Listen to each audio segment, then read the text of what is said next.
జై భవానీ, జై శివాజీ. సంభాజీ మహారాజ్ మహత్తర కథను తెరపై ప్రాణం పోసిన చిత్రం ఛావా రివ్యూలోకి స్వాగతం.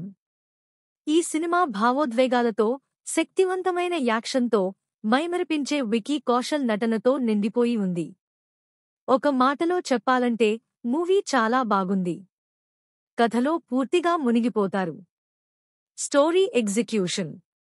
ఈ చిత్రం ఒక నవల ఆధారంగా తెరకెక్కింది. మరాఠా సామ్రాజ్యానికి రెండవ చక్రవర్తిగా ఉన్న సంభాజీ మహారాజ్ జీవితాన్ని, ఆయన యుద్ధ వ్యూహాలను, నాయకత్వ గుణాలను ప్రతిబింబిస్తుంది. కథ రచన చాలా బలంగా ఉంది, ఆసక్తికరంగా కొనసాగుతుంది. ఫస్ట్ హాఫ్ కొద్దిగా నెమ్మదిగా నడిచినా, సెకండ్ హాఫ్ మాత్రం పూర్తిగా ఎలివేషన్ సన్నివేశాలతో, విపరీతమైన యాక్షన్ సీక్వెన్స్లతో, భావోద్వేగ భరితమైన కంటెంట్తో అదిరిపోతుంది. పర్ఫార్మెన్సెస్. క్యారెక్టర్స్. వికీ కౌశల్ తన కెరీర్లో బెస్ట్ పర్ఫార్మెన్స్ ఇచ్చాడు. సంభాజీ మహారాజ్ పాత్రలో ఆయన శక్తి, ప్రభావం, రాజసంతోషి అంతర్జాలాన్ని అద్భుతంగా పలికించాడు. నేషనల్ అవార్డ్ ఖాయంగా వచ్చేలా ఉంది. ముఖ్యంగా యుద్ధ సన్నివేశాల్లో సింహంలా ఉన్నాడు, సింహంలా గర్జించాడు. నాకు ఆయన తదుపరి సినిమా మహావతార్ కోసం ఇంకా ఎక్కువ ఉత్సాహంగా ఉంది. ఇందులో ఆయన పరశురాముడి పాత్రలో కనిపించనున్నారు. ఈ చిత్రం 2026లో విడుదల కానుంది. అక్షయ్ ఖన్నా ఔరంగజేబ్ పాత్రలో ఆయన రఫ్, కఠినమైన హావభావాలు కథలో మిగిలిపోయేలా చేస్తాయి. వినీత్ కుమార్ సింగ్ కవి కలస్ పాత్రలో గొప్ప నటన కనబరిచాడు. ఎమోషనల్ డెప్త్ చాలా బాగా చూపించాడు. రష్మిక మందానా పాత్ర బాగానే ఉంది, కానీ కాస్త మిస్కాస్ట్ అనిపిస్తుంది. ఆమె యాక్సెంట్, డైలాగ్ డెలివరీ హిస్టారికల్ సెట్టింగ్కి పూర్తిగా సరిపోలలేదు. సంభాజీ మరియు అతని భార్య మధ్య బాండింగ్ని చాలా అందంగా చూపించారు, భావోద్వేగాలను పెంచింది. Technical brilliance. డైరెక్షన్ కథనాన్ని కట్టిపడేయడంలో, భావోద్వేగాలను పండించడంలో బాగా ప్రభావితం చేసింది. సినిమాటోగ్రఫీ యుద్ధ సన్నివేశాల గ్రాండ్ స్కేల్ను, ఎమోషనల్ ఇంటెన్సిటీని అద్భుతంగా చూపించింది. ప్రొడక్షన్ డిజైన్, సెట్లు, కాస్ట్యూమ్స్, హిస్టారికల్ డీటెయిలింగ్ అద్భుతంగా ఉన్నాయి, గ్రాండ్గా అనిపించాయి. మేకప్, కాస్ట్యూమ్స్ ప్రతి పాత్రను హిస్టారికలీ యాక్యురేట్గా తీర్చిదిద్దారు.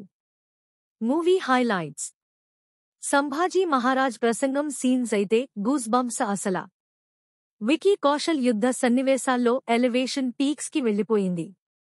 చివరి 45 నిమిషాల యుద్ధ sequence game of Thrones battle of bastards స్థాయిలో అత్యద్భుతంగా చిత్రీకరించారు. డైలాగ్స్, ఎలివేషన్ సీన్స్ చాలా బావుంటాయి, కొన్ని సన్నివేశాలు ఎప్పటికీ గుర్తుండిపోయేలా ఉంటాయి. Action choreography. మొదటి 2 యాక్షన్ సీక్వెన్స్ బాగా ఉన్నాయి, కానీ ఫైనల్ బ్యాటిల్ మాత్రం ఎక్స్ట్రాఆర్డినరీ. యుద్ధ సన్నివేశాలు బ్రూటల్, రాగా, ఒకేసారి థ్రిల్లింగ్, ఎమోషనలీ ఇంపాక్ట్ఫుల్గా ఉన్నాయి. బ్యాటిల్ స్ట్రాటజీస్ రియలిస్టిక్గా ఉన్నాయి, చక్కగా రీసెట్ చేసి తెరకెక్కించారు.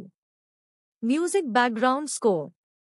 సాంగ్స్ కథలో సహజంగా మిళితమైపోయాయి, ఎక్కడా ఫోర్స్డ్ అనిపించలేదు. బీజీఎం. ఔరంగజేబ్ థీమ్ చాలా పవర్ఫుల్గా ఉంది, కానీ సంభాజీ బీజీఎం ఇంకా మాస్గా ఉండాల్సింది. 2 పాటలు నాకు బాగా నచ్చాయి, మెలోడియస్గా, అందంగా కంపోజ్ చేశారు. ఇంకా అభివృద్ధి చేయాల్సిన అంశాలు.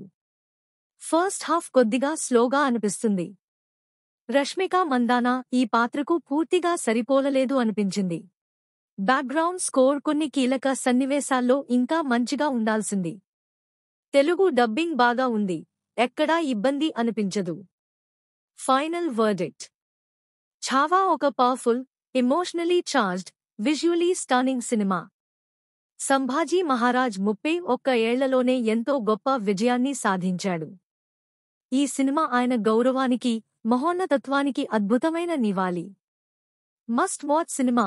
మరాఠా గర్వాన్ని ప్రపంచానికి తెలియజేసే అద్భుత గాథ. భారతదేశపు మహాపరాక్రమశాలి పాలకుల గురించి మరిన్ని కథలు, పుస్తకాల ద్వారా, సినిమాల ద్వారా చెప్పబడాలి. ఎందుకంటే ఇది మన చరిత్ర, మన వారసత్వం. ఈ చిత్రం హిందీలో ఒరిజినల్ ఆడియోలో విడుదలైంది. Final rating 4.5 out of 5. Chhaava చూడండి. ఇది కేవలం సినిమా కాదు, ఒక గొప్ప అనుభవం. ఇదే నా రివ్యూ. మీకు నచ్చిందని ఆశిస్తున్నాను. Please like, share and subscribe. Thank you.